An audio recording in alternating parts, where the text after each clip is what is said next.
আসসালামু আলাইকুম। আজকে আমরা জানবো ইডিটি কিভাবে নির্ণয় করতে হয় প্রেগনেন্সিতে। তো ইডিটি নির্ণয় করতে গেলে প্রথমে আমাদেরকে জানতে হবে এলএমপি।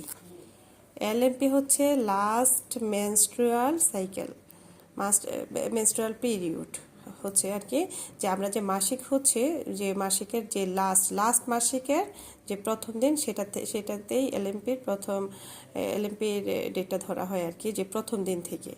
তো আমরা ধরে নিচ্ছি এলএমপি হচ্ছে মার্চ মাসের 2 তারিখ 2025। তাহলে আমরা ডে, মান্থ এবং ইয়ার এভাবে যদি ভাগ করে নিই, তাহলে হচ্ছে আমাদেরকে বলা হয়েছিল 2 তারিখ, মার্চের 2 তারিখ। তো তাহলে আমরা মার্চের 2 তারিখ লিখলাম, তারপরে মার্চ মাস লিখলাম, তারপরে 2025। তো এখানে আমাদের করতে হবে কি, দিনের সাথে আরও 7 দিন যোগ করতে হবে, আর মাসের সাথে হচ্ছে আরও 9 মাস যোগ করতে হবে।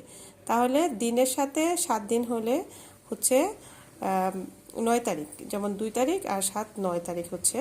আর মাসের সাথে, মার্চ মাসের সাথে আরও 9 মাস যোগ করলে হয় ডিসেম্বর মাস আর 2005।